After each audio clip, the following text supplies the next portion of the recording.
Continuar nesse assunto, ouvindo agora o ex-ministro das Relações Exteriores, Aloysio Nunes, que está aqui conectado conosco. Ministro, bem-vindo, boa tarde. Bom, te pergunto sobre a avaliação que o senhor faz desse encontro, das falas públicas até aqui, do presidente Lula e do presidente dos Estados Unidos, o Trump também. Boa tarde.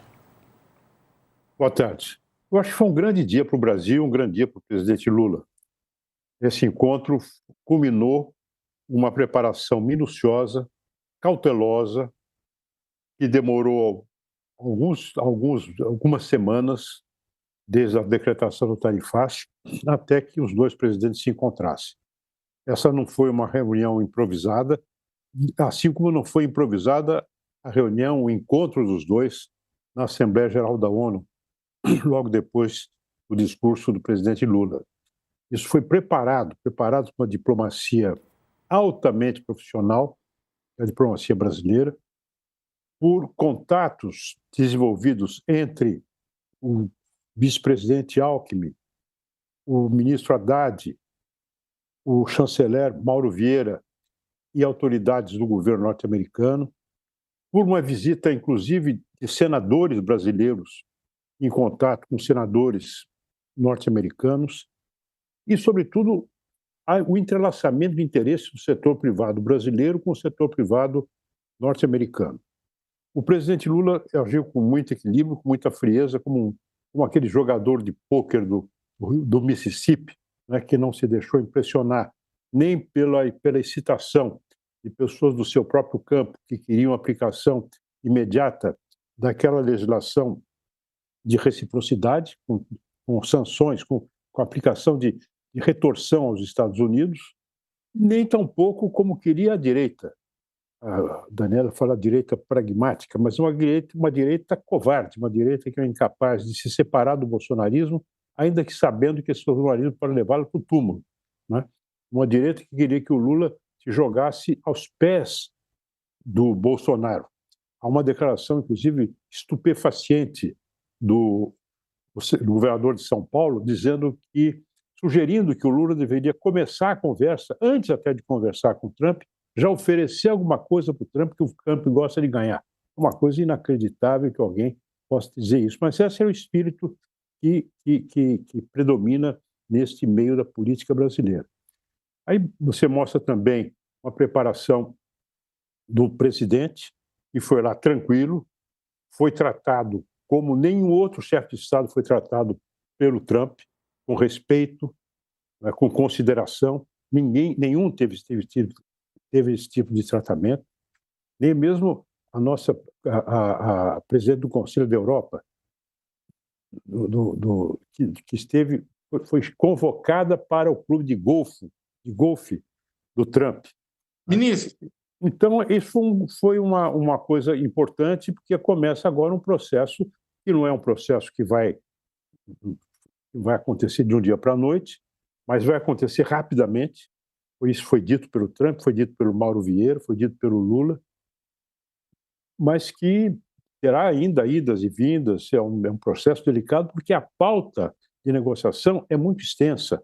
A pauta não é só tarifa, a pauta inclui outros itens de interesse recíproco dos Estados Unidos e do Brasil. Pois não. Ministro, boa tarde, obrigado pela presença, né, aqui no All News. E aí eu queria puxar exatamente por esse ponto com o senhor. É claro que a resposta, na verdade, ela tem da negociação entre os dois países, ela tem múltiplas dimensões. Tem interesses empresariais, big techs, tem interesse de setores que sempre tiveram interesse aqui no Brasil, por exemplo, exportar mais etanol. O senhor foi chanceler, o senhor lembra da pressão dos Estados Unidos para aumentar as cotas de exportação de etanol de milho de lá para cá, de aço, né? Temos tem a questão da carne de lá, da carne que eles produzem, carne que eles querem que exporte, café. Como é que o senhor acha que vai ser desenhado essa resposta? Por onde o senhor acha que uma primeira etapa de acordo pode ser construído? Onde é que o Brasil pode ceder na sua avaliação e onde os Estados Unidos pode ceder na sua avaliação?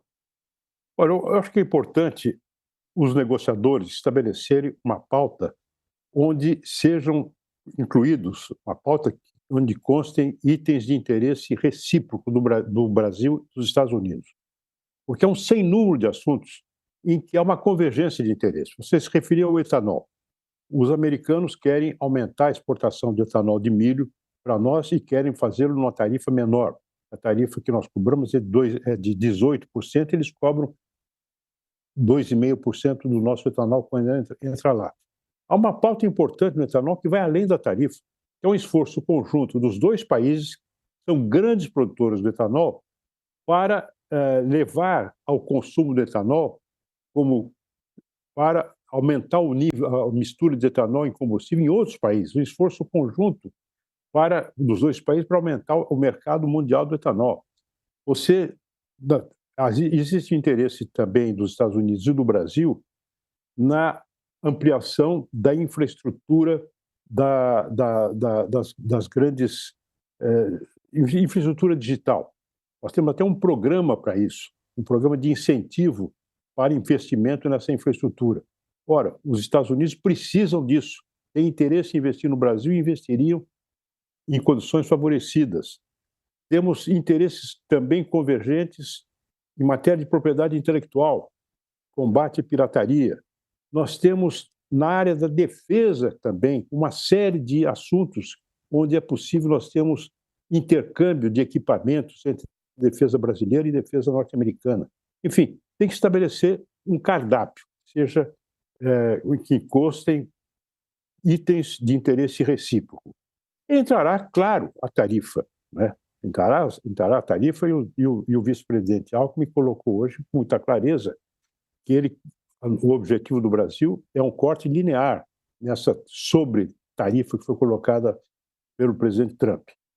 Talvez não se consiga fazer isso, mas tem que se avançar pelas linhas de menor resistência, itens onde a tarifa aplicada a exportações brasileiras, as importações brasileiras nos Estados Unidos, tem uma repercussão sobre o custo de vida dos americanos. É o caso do café, é o caso da carne, enfim.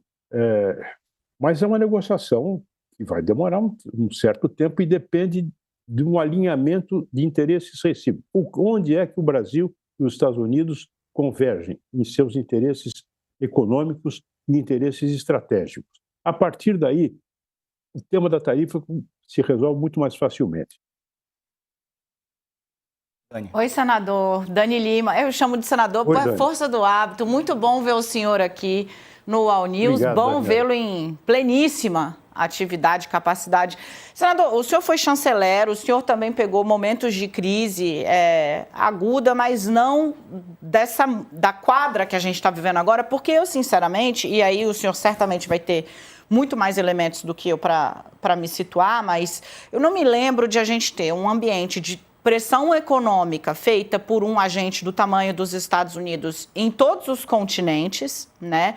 Tem o tarifaço no Brasil, tem o tarifaço na Ásia, você tem tarifaço na Europa, então a Austrália, né? A Oceania não escapou, mas você também tem um movimento que eu reputo inédito, das esquadras, né, de navios dos Estados Unidos, porta-aviões dos Estados Unidos, exercícios militares, né, na América do Sul com dois alvos muito claros, né, a Venezuela e a Colômbia. O que é que o senhor, pela experiência, pelos dados que acessou quando chanceler, interpreta desses dois movimentos de Donald Trump? O que é que ele quer com a América Latina? O que é que ele quer com a pressão econômica global e com essa demonstração de força ou talvez até de disposição intervencionista nesses dois países, em especial na Venezuela do ditador Nicolás Maduro? Olha, é o velho reflexo imperialista, né? Imperialismo norte-americano. Isso é algo conhecido, né? E o Trump, ele é um porta-voz dos setores mais agressivos do imperialismo norte-americano. Para eles, a América do Sul é o terreno deles, é o quintal deles, para esse tipo de pensamento que hoje é dominante no Partido Republicano dos Estados Unidos. Agora, existe uma realidade que não se amolda a essa fantasia ideológica dos republicanos, da direita do Partido Republicano, que o Trump representa. E aí a importância do Brasil dizer, olha, a América do Sul é uma zona de paz. O próprio presidente Lula colocou isso na sua intervenção. iniciou a conversa com o Trump. Ele tomou a iniciativa de levar o assunto da Venezuela à conversa, à reunião do entendimento bilateral, para se colocar como alguém que poderá exercer um papel de mediação, mas dizendo claramente que essa é uma zona de paz, é uma zona onde o Brasil não quer conflito, não admitirá conflito. Então, os Estados Unidos dificilmente se engajarão, eu acho, numa aventura militar em relação à Venezuela ou mesmo em relação à Colômbia, embora seja tentado a isso, não embarcará nisso, porque sabe que o preço a pagar seria muito alto. Não porque o Brasil vai fazer guerra contra ele, mas acho que eles sabem que o preço político de um tipo de atitude dessa seria muito alto a ser pago. Eu acho que eles vão continuar pressionando o governo do Nicolás Maduro, pressionando o Nicolás Maduro para tentar ver se encontram ali uma brecha para a oposição venezuelana se impor, né? Querem, evidentemente, derrubar o governo, mas eu acho que eles não ousariam intervir militarmente na Venezuela. Sabe, o custo disso, em termos humanos, em termos materiais, seria altíssimo e eles não estariam dispostos a pagar. Agora... Ministro, o senhor... desculpa, Dani, pode ir. É muito rapidinho, Saca, só para fechar esse bloco, porque eu acho importante, senador, que quem está em casa tenha a dimensão do risco que é num país que está há muitos anos sendo comandado com mãos de ferro, sem conhecer regime democrático, que tem milícias, paramilícias, forças armadas contaminadas. Assim, uma eventual queda de Nicolás Maduro, qual é o dia seguinte na Venezuela? Ainda mais por intervenção americana. Exatamente. Isso o Brasil não quer, evidentemente não. Você sabe que, vocês já comentaram muito isso, houve um distanciamento entre o presidente Lula e o Nicolás Maduro, quando o Brasil quis ter informações precisas sobre as eleições. Queria ver as atas de votação das eleições, porque tudo indicava que a oposição tinha ganho as eleições e que a oposição tinha sido tungada pelo Maduro, não é isso? Quando Maduro não entregou, houve um downgrade na relação entre o Brasil e a Venezuela, a tal modo que não foi quem representou o Brasil na posse do Nicolás Maduro, não foi ninguém indo do Brasil, ninguém ninguém do Ministério, da cúpula do Ministério, mas foi a pessoa encarregada de negócios lá da embaixada nossa na Venezuela, não é isso? Então, há uma nítida queda no teor das relações entre o Brasil e a Venezuela, mas é uma relação que nós não podemos permitir que vá à conflagração. Isso seria um país que tem uma fronteira de mais de 2.000 quilômetros conosco, né, onde temos uma comunidade numerosa de brasileiros. Seria, para o Brasil, uma coisa desastrosa, uma conflagração lá. Então, tem que ser conduzir isso com muito cuidado, tentar uma mediação, né?